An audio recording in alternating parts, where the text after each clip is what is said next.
welcome back to a game with me, Zilarrezko, the game Endless Space. I'm terrible at this game, so let's do it. We're gonna do stuff here. I like to play on newbie because I'm a newbie, but every bit as great as Alexander sounds awesome to me. We are going to be oh, I should probably talk about this game, huh? It's a lot. Think of it as, I want to say Civ City. No, not Civ City. Not a city. Civilizations. It's kind of like that. But it's more like, I forgot what it is, but it was made by Stardock. It's like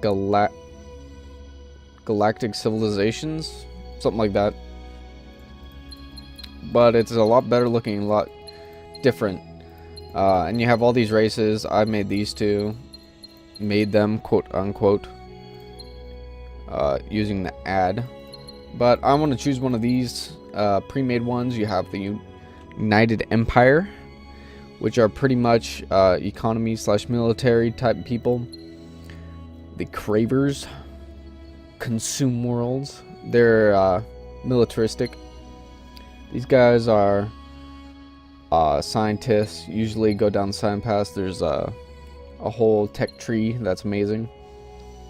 These guys go for the expand. You can do whatever you want, to be honest, but a lot of times they have certain traits that allow you to do certain things in better situations, like fighting things or colonizing.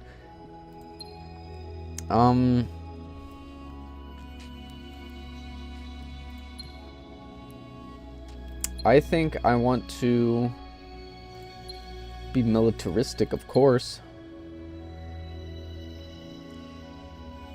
So I can't be at peace with other factions. Dang, that sucks.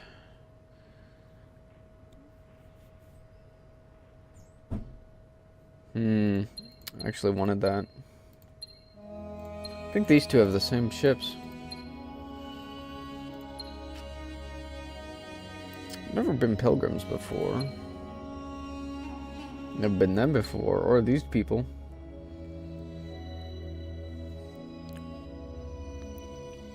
What do you do? Sure, I'll be these people. Hey ho. And you can choose galaxy shapes and stuff. We can go to fast pace. It usually takes forever. You can have a size for everything. You can specify different things. We can turn on off random events. Exploration events, we can have just an average amount. Pirate difficulty, they're really hard. Can have seeds and stuff, but anyway, let's get down to the, oh yeah, this is the one for the thing. Wormholes, I can talk about that later. We're gonna go against 7 other factions. Let's go! Artwork in this game is phantasmal.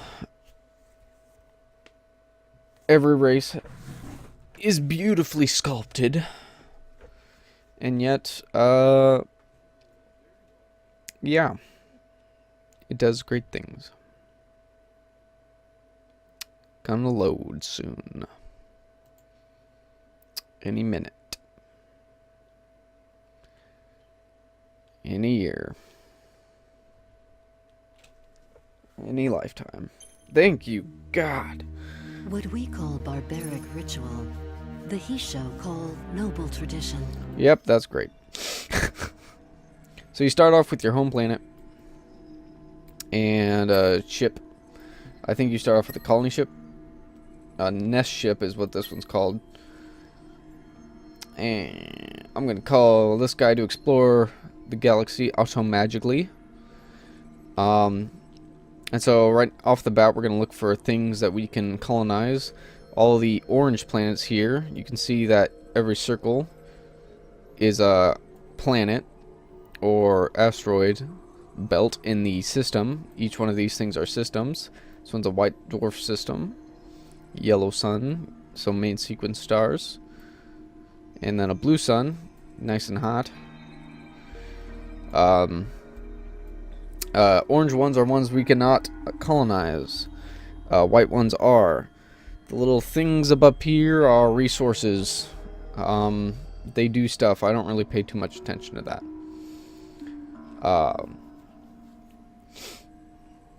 But we're going to try and colonize as quickly as possible so that way we can get our research going. Which here's the research tree. And I think this game is actually fully finished, so... at the top, you can see here's the military tree. The bottom is kind of the explorer's tree, but is yeah, exploration expansion. So you can expand, you know, those orange planets here, which would be like this huge arid or gas methane medium belt. Farther down the line, we can do, I think, over here's barren, and here's the asteroid belt. Or no, right here. Colonize asteroid, colonize gas giant, and I think arid's one of these things right here. There. And our current state, we get 2 turns to pretty much research whatever we want. It looks like we start off with this guy, so we have better kinetic, which is basically bullet or slugs or railguns, whatever the heck you want to call it. And then there's those things, which is actually like a flat cannon, which destroys missiles per round, because that's how combat is in rounds. I'm putting up quotes here with my hands, but you guys can't see it. It's kind of funny. I'm kind of funny looking. Down here, we have the diplomacy. I can speak, I think. And the trading one, which is really nice, but I don't think we'll go too much down this. But it is worth it to have this, because when you colonize other worlds, people tend to get not like that. So you want to calm down. This side is the research tree. It gets a whole bunch of things like right here. This is tonnage on ships. I'll get to that when I'm building their own ships. And then some like cards that you use during battles, and different technologies down this tree, as well as research discoveries. Oh yeah, and down here is where you get all the ships too. Falcon, the Phoenix, that's a destroyer, I believe. This is like a cruiser. And then there's the Dreadnought, or that's... Where's the battleship? I thought there was a battleship. Oh, maybe that's the battleship. This is something else. I don't know. Roll multiple. Yeah. Whatever. But for now, we're going to go down the laser tree down this place, because we'll get the kinetic ones, which is mostly what the other races use. And we will obviously go down this path. We'll kind of go through everything except for mostly this one. So first off, I want to colonize stuff. So bam, and then we can specify multiple ones by holding shift. Yeah. So that you can see a number 1, and it has a radial drop effect, as the current scientific focus. And then this is going to be number 2 in the list. And let's say we're going to want this because we need food for a planet that allows for more population on a planet to grow. So I'm going to hold shift, get that. Eventually we'll go and get that. That's extremely needed. That's okay. And then this will allow us to get a star system improvement, which I can go into a little bit more a little bit later, but gives us more research, which allows us to research these in less time, which is also why we want to get into colonizing, expanding. So up in the top left, you have your nav bar. Up here, it has the galaxy. It would show every player. So far, we don't have any contact with any other races. And it shows your score. More score, obviously. More congratulations for you. Down here is like your information that pop up every turn. These are heroes, which I can go into a little bit. They're like down the line over here. Here's where you can manage your empire. Here you can designate your tax rate.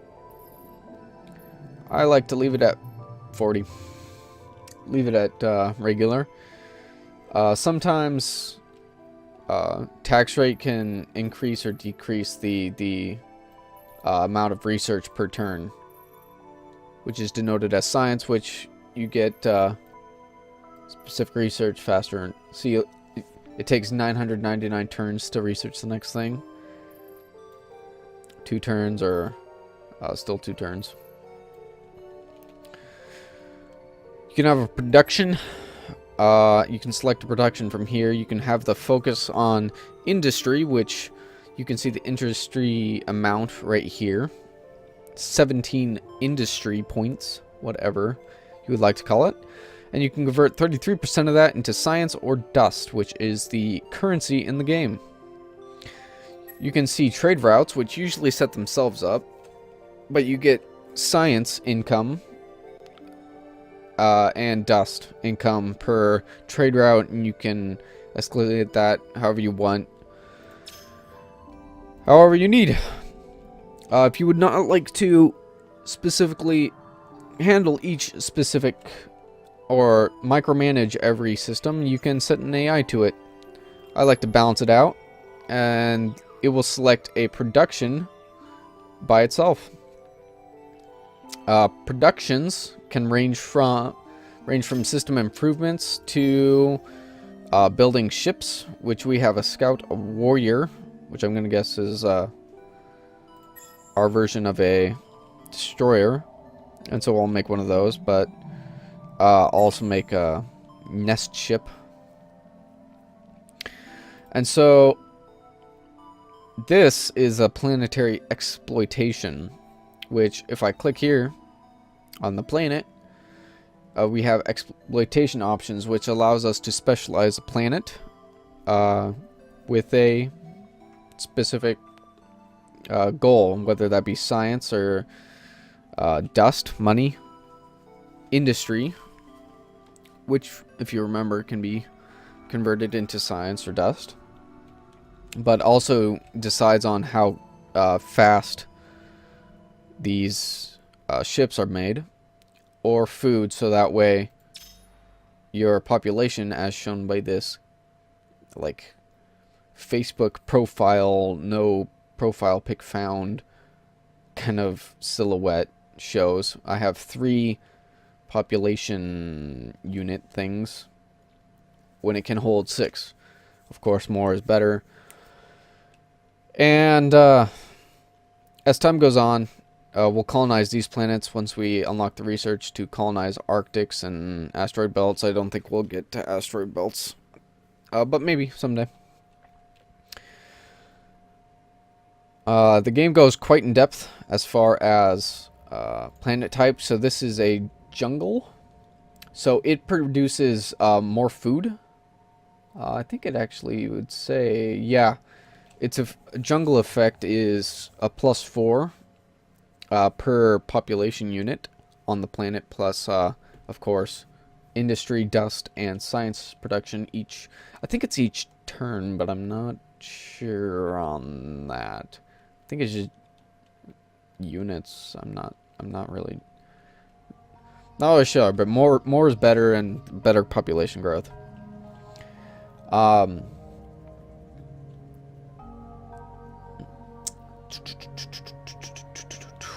Anything else immediate that I need to say? As time goes on, the AI that I set in here will colonize the other planets. I think I said that a little earlier.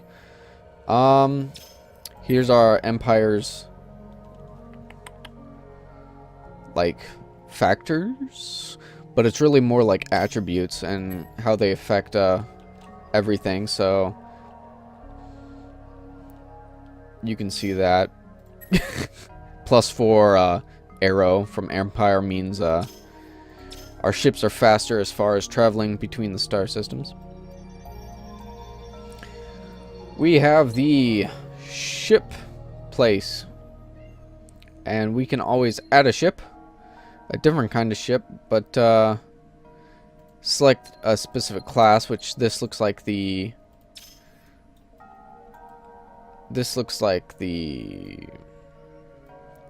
Scout, and this looks like the Destroyer type, but I guess Hawk will be good enough because it looks like a hawk. You have many different things like the cost, industry cost, to make it. So as you can see here, it takes 12 industry to make it.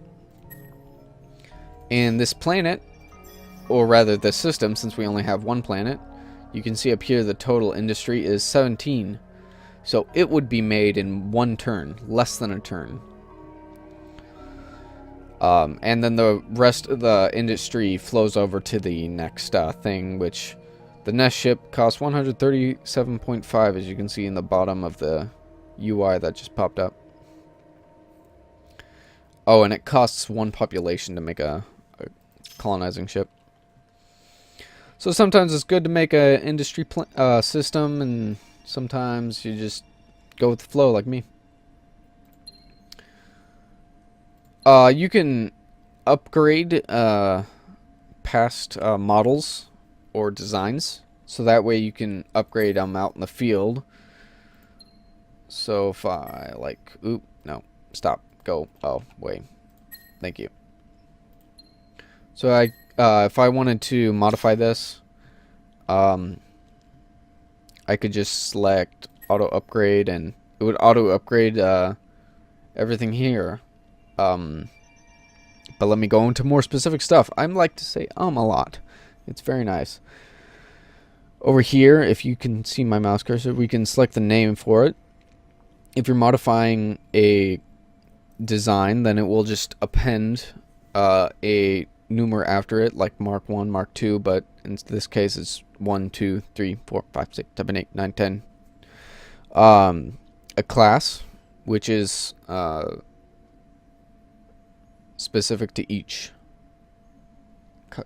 I want to say colony, but it's not colony, it's race. We have the Hawk here. The cost, of course, this is more than the original Hawk we had because we didn't put any weapons modules, defense modules, or support modules on our last on that other one. So this one costs 30, so it's going to be more to create this little ship. The resources, sometimes ships cost resources that you must research to find, and they become abundant, and you must trade, or not abundant, they become scarce, and you have to trade with other races with certain other materials or dust. MP, military power. More you have it, the better you are. It's pretty much flat out. HP, of course, that's kind of obvious. Command, you can only have a certain amount of command points in one fleet. So you could have 18 ships in one fleet to max out, or you could have one giant battleship. I don't know. Take your pick. Sometimes it's good to mix and match, not have like 4 battleships. This just takes 1, which isn't much, which is good. Tonnage is when you have nothing, you have 0 tonnage, but as you add modules, like offensive modules, you add tonnage. So it's a way to stop you from having the overpoweredness.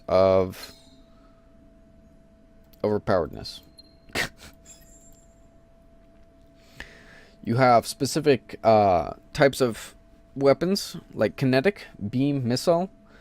Kinetics are good at close range.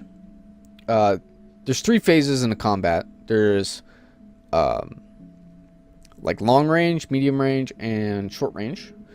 Kinetic is more effective, which means it has its full accuracy at close range and does the most damage at close range. Beam is for medium range, and missile is for long range. Defense modules, each turn, which I believe is, there's like 3 turns in a phase. Each round, sorry. These deflect or defend against a certain amount of weapon types. So you have these deflector layered holes, which deflect a certain amount of kinetic projectiles. You have the shields, which defend against the beams, and flak, which defends against the missiles, which is epic. These are almost non-usable unless you want really specialized stuff. This is kind of a trade-off. You use one of these, it takes a lot of tonnage, which you could just use to do slugs, but if you're a min-maxer, you might use this or consider using it. Support modules like power provide more power to your max damage and min damage, but it takes away from your ship's health, and generally I don't use them. Invasion stuff is when you're invading a planet. You slap some of these modules on and you take the planet in less time. Armor is more HP on a ship, so take it how you want. I like to select auto upgrade because I'm like that. There's not a lot of missiles in the beginning part, so I'm gonna actually take a few of those off. Oops. And slap a lot of those on. Like that. And that'll be it for that. So I'm going to actually apply that. And now I have the Warrior 2. I don't actually have any warriors out here, but if I would select this, go there and select retrofit, and it would cost a certain amount of dust to upgrade them. Usually you can't do it. They have to be at a home system and not in somebody else's territory to upgrade them.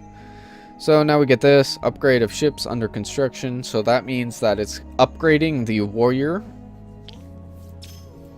that we put into here.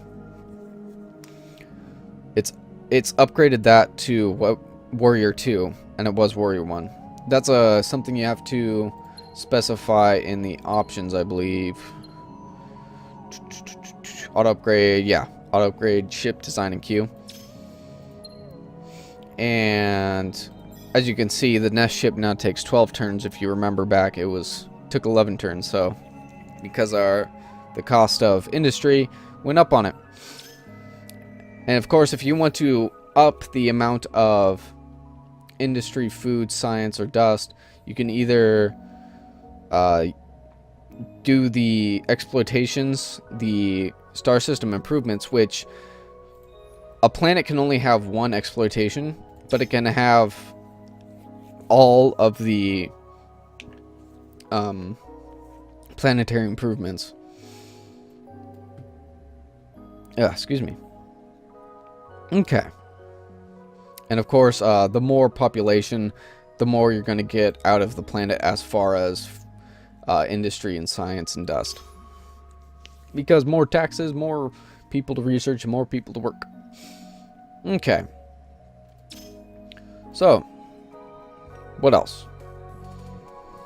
Can't you do much in diplomacy, and we won't do much in diplomacy. I've never really researched too much into diplomacy, because I'm terrible at it.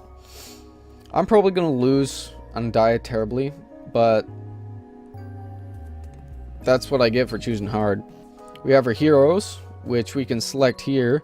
We have 3 hero slots or academy slots. we can see our academy size is 3, so we can only have 3 active heroes at a time.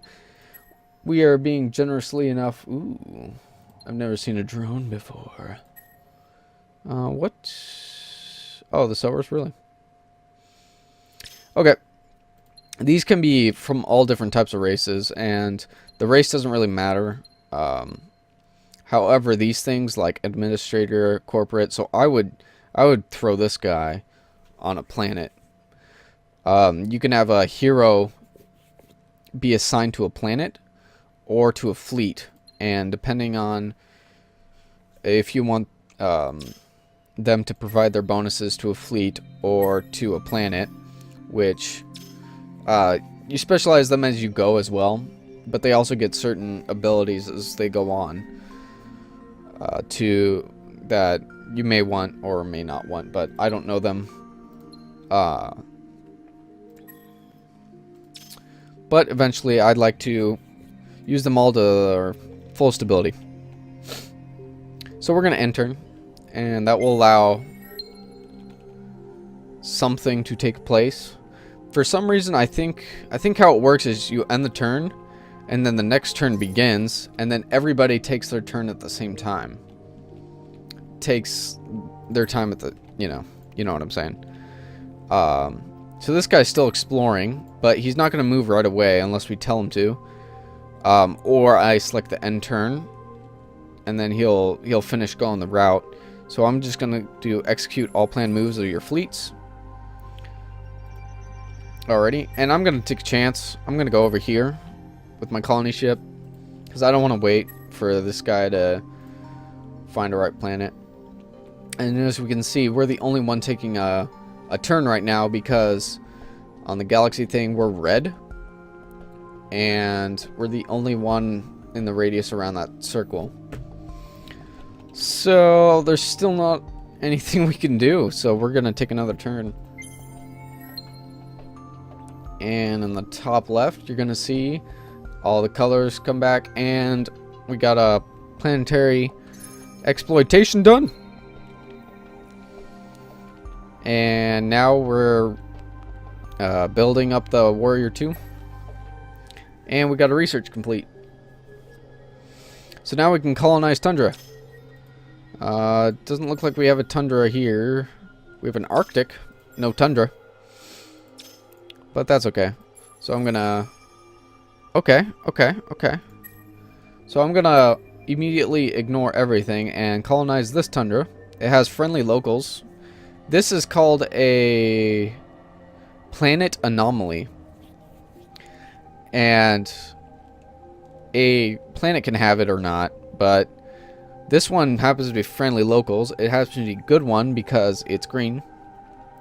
We get a +20 approval, so people will be happy on the planet.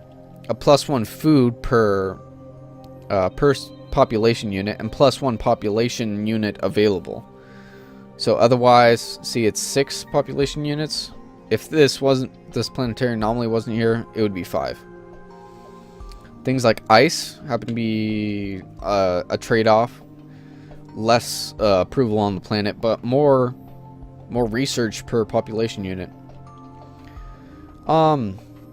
I cannot colonize that. I can colonize the Terran one, but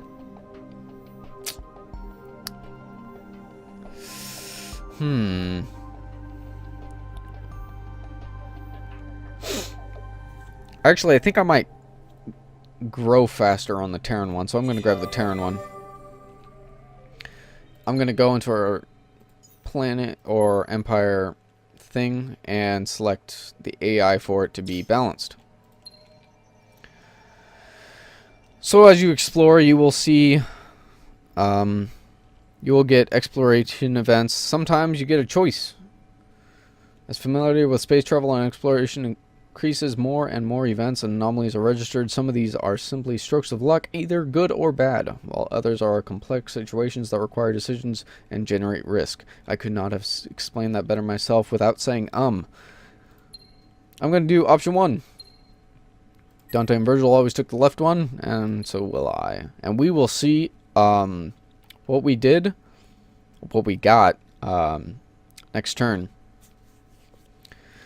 So this one we got for exploring Shaddai, and we got +3 XP on Fleet Beta, which is useless because they're a colony ship and they don't exist anymore.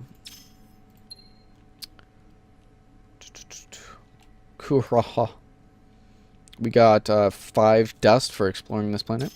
Cool. And we found a wonder of the endless, or just a wonder. And this showed up just because we colonized another planet. So you'll get these things, which is a wonder. I think it just means you get really good effects from it. So plus 5% of industry on the planet, +1 industry per thing on the planet, and plus 25 approval. It's large arid, so not too great. It's an okay. It's only a 1 planet star system, so I don't really give 2 craps about it. End the turn. Oh yeah, I think our warrior thing is done. Yeah, now it's done. So our warrior's done, and now it's gonna do the nest ship.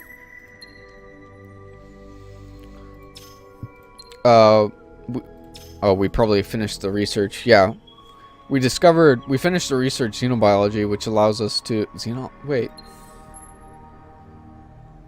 I never researched that. I never selected that for research. Whatever.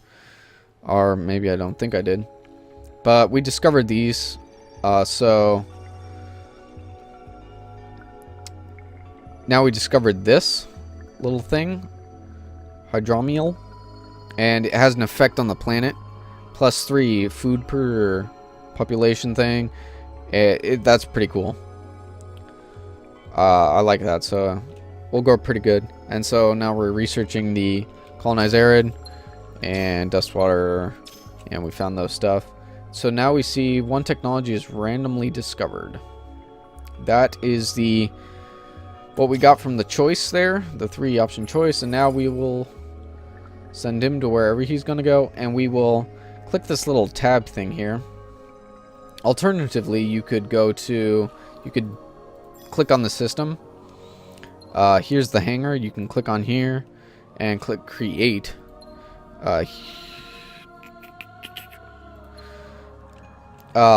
Click create, but I just like to click this here and click on this guy and click create, and it will put him in a fleet, and he shows up right there. Now we have enough money for 1 hero, so we will take this guy. We don't really need a like a pilot or adventurer, but this person is definitely going to be one of our military fleet admiral people, bobbers. But this person is going to be assigned to a planet, so I'm going to hire this person. I'm going to assign to a system, and it's going to be our main one, which is going to be this one. So we assign that person to a planet, and we can look at the planet, I believe, if mind allows. So here's the effects of the hero onto the system. 12% interception accuracy on 1 missile per round on fleet defenses. I don't think that was ever... No. That's for... Yeah, that doesn't matter because he's on a system and not in a fleet. So ignore those 3 ones for these ones. So he has +14 science and dust on gain per round on the system. We got the corn. I keep thinking corn, but it's food and industry on the star system. Per turn, as long as he's there, and he will gain experience and level, and we will be able to upgrade him, so we get cool stuff as we go along. This video's gotten pretty long, but join me as you can learn more in the next video, and maybe we'll get into a fight. That'll be fun, right? I rhymed there. That's cool. So I'll just leave it here, and I'll see you right back here. Take it easy.